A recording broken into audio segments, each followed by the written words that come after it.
नमस्कार, माझ्या कुकिंग चॅनलमध्ये सर्वांचं स्वागत आहे. आज मी कोथिंबिरीचं सूप, कोथिंबिरीच्या काड्यांचं सूप घेऊन आले आहे. त्याच्यासाठी काय काय साहित्य लागतं आणि कसं करायचं ते बघू. कारण कोथिंबिरीच्या काड्यांमध्ये बरंच जीवनसत्व असतं. आपण त्या बऱ्याच वेळेला फेकून देतो, पण त्याचा उपयोग करून आपण मस्त सूप बनवू शकतो. चला तर मग बघू काय काय लागतं त्याच्यासाठी.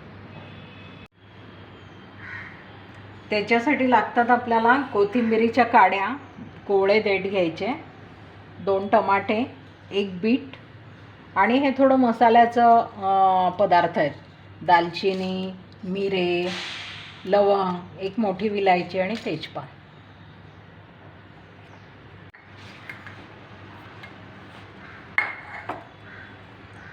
कोथिंबिरीच्या काड्या आपण कुकरमध्ये टाकू.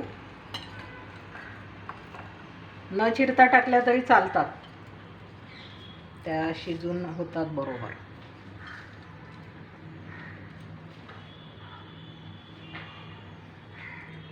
हे टमाटे मात्र चिरून घ्यावे लागतील.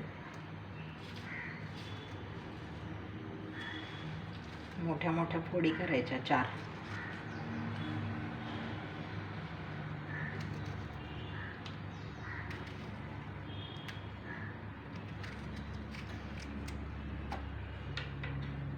बीटाच्या फोडी करायच्या मोठ्या मोठ्या.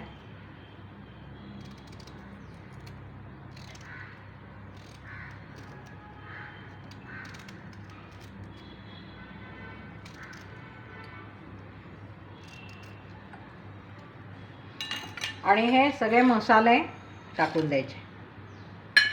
थोडं मीठ टाकायचं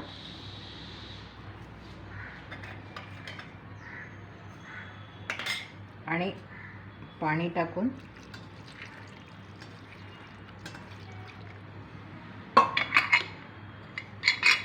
कुकर लावून टाकायचं. 2 शिट्ट्या चांगल्या होऊ द्यायच्या.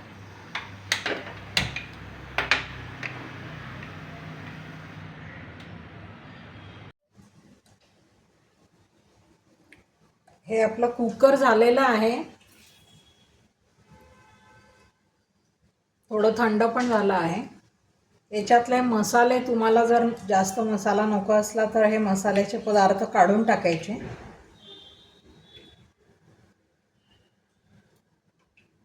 थोडेसे राहिले तरी चालतात. मला हे आवडत नाहीत म्हणून मी काढून टाकते. तुम्हाला जर जास्त स्ट्रॉंग पाहिजे असलं तर तुम्ही राहू देऊ शकता.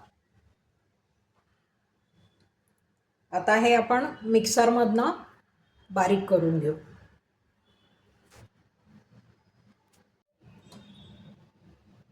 हे आपण मिक्सरमधनं बारीक करून घेतलं आहे.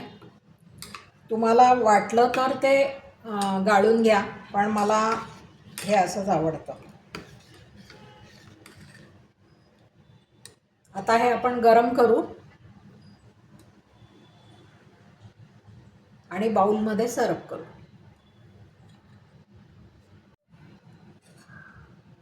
हे उकळतं सूप आपण बाउलमध्ये सर्व करू.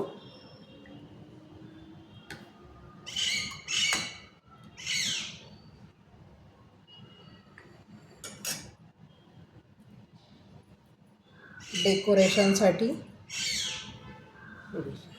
हे आपलं कोथिंबीर काड्यांचं सूप तयार आहे. टोमॅटो असल्याने तो आंबटपणा येतो, बीटामुळे गोडपणा येतो आणि कोथिंबीरीचा स्वाद तर विचारूच नका. अतिशय चवदार सूप तयार होतं. तुम्ही नक्की ट्राय करा.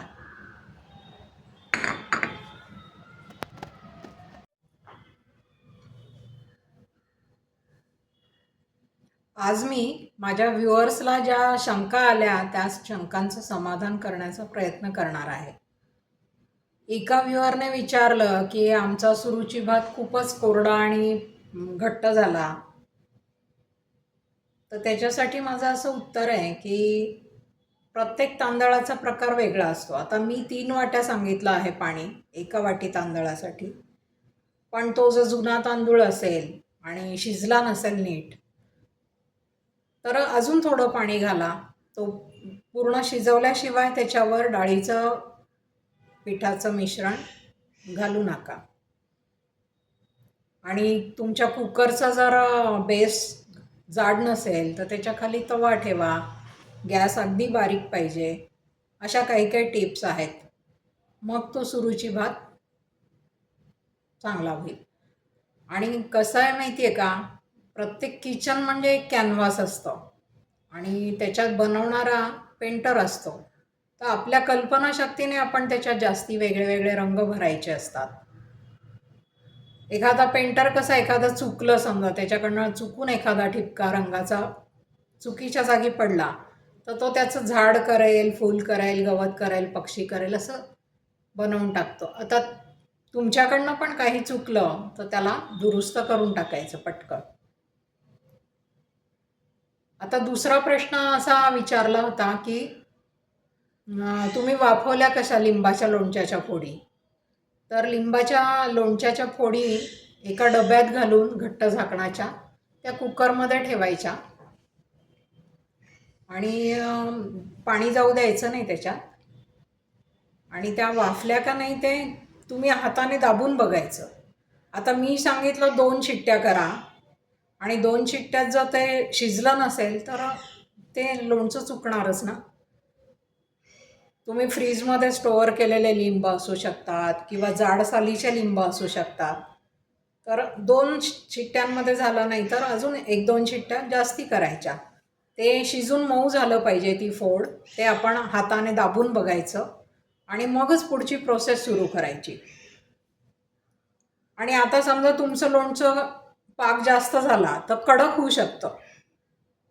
मग ते कडक झालं तर ते वाया नाही घालवायचं.